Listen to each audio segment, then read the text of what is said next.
Hello မင်္ဂလာပါ Burmese Realistic 101 Phoenix Arizona နေကြိုဆိုပါရစေကျွန်မဗန်ဖြစ်တယ်ဒီနေ့ topic ဟာဆိုလို့ရှိရင် you should refinance or HELOC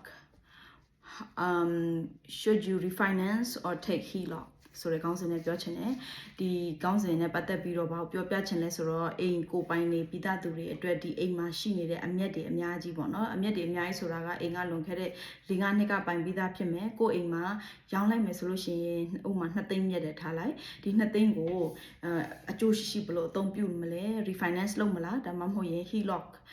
ဆွဲထုတ်မလားပေါ့နော် refinance မရောင်းဘဲနဲ့ဘလို့ဆက်ပြီးတော့သုံးရမလဲဆိုတဲ့ခေါင်းစဉ်နဲ့ဆက်ပြီးရှင်းပြချင်တယ်အဲ့ဒီ refinance နဲ့ HELOC ကိုတချို့တွေကနားမလည်နိုင်တာရှိနိုင်ပါတယ်အဲဆိုလို့ရှိရင် what is refinance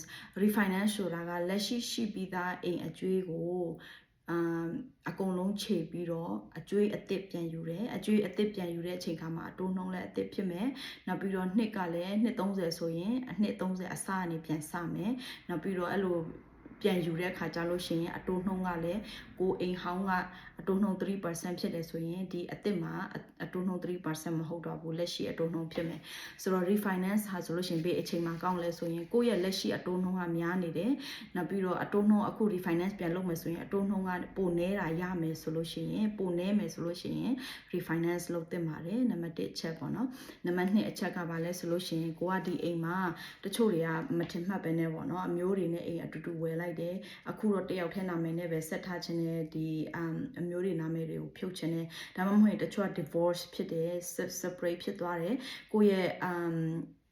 အမျိုးသားလားအမျိုးသမီးနာမည်ကိုဒီအိမ်မှာမထည့်ချင်တော့ဘူးဆိုရင်ဒါဟာ refinance နီလန်တစ်မျိုးလည်းရှိပါတယ် refinance ဆိုတာအကျွေးဟောင်းကိုအကုန်ခြေလိုက်ပြီးတော့အကျွေးအသစ်ကိုအစအနေပြန်ယူတာအဲ့လိုပြန်ယူတဲ့အခါမှာအတိုးနှုန်းကလည်းလက်ရှိပေါက်ဈေးနဲ့သွားပါတယ်လို့เนาะအဲ့ဒီ ပါတယ် HELOC ဆိုတာကဘာလဲ HELOC ဆိုတာကြတော့ဘာလဲဆိုတော့အိမ်ကို refinance ပြန်ယူတာမဟုတ်ထားလိုက်ပါတော့ကိုယ့်အိမ်မှာခုနထားလိုက်5သိန်းတန်တယ်အိမ်မှာက3သိန်းအကျွေးရှိတယ်ဒီမှာ2သိန်းကျန်တယ်အဲ့ဒါပေမဲ့2သိန်းကြီးယူစရာမလိုဘူး1သိန်းလောက်ပဲထုတ်ချင်တယ်အဲ့တော့အိမ်ကိုလည်းမရောင်းချင်ဘူးအဲ့ဒါဆိုရင်ဘာလို့တင်လဲ HELOC ကိုယ့်ရဲ့ monthly payment မှာလည်းဒီထားလိုက်ပါတော့2000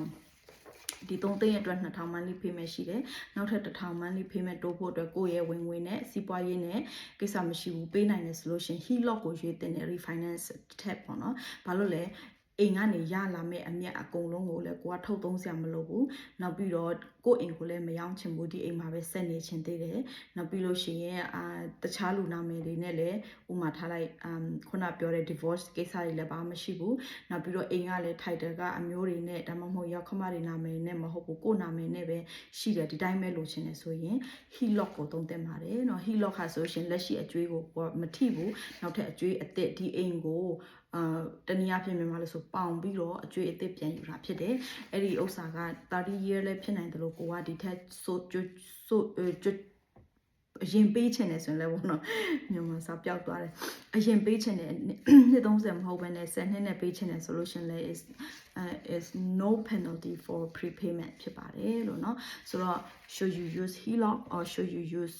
refinanceဆိုတော့တယောက်နဲ့တယောက်မတူကြဘူး make your choice carefully okay refinance မလုပ်သင့်မဲနဲ့ refinance လုပ်တယ်ဆိုရင်လက်ရှိအတိုးနှုန်းတွေကကိုယ့်ရဲ့လက်ရှိအိမ်အကျွေးအတိုးနှုန်းထက်များတယ်ဆိုရင်အများကြီးအနက်နာရှိပါတယ်เนาะ refinance တစ်ခုပဲပတ်စံထုတ်လို့မရတာမဟုတ်ဘူး HELOC အနေနဲ့လည်းပတ်စံကိုအိမ်ကနေထုတ်ယူပြီးတော့ကျန်တဲ့နေရာမှာ investment အတွက်သုံးလို့ရတယ်ဆိုတဲ့အကြောင်းပြောပြချင်ပါတယ် now you know what the difference between HELOC and refinance make your choice carefully before you make a big decision okay I hope you like this video ဒီ video ကိုစိတ်ဝင်စားတဲ့ဆိုရင်ဆက်လက်ပြီးတော့အားပေးတဲ့အနေနဲ့ please save and subscribe for me so I can add more video in the future for Burmese Myanmar 101 Realistic 101 thank you so much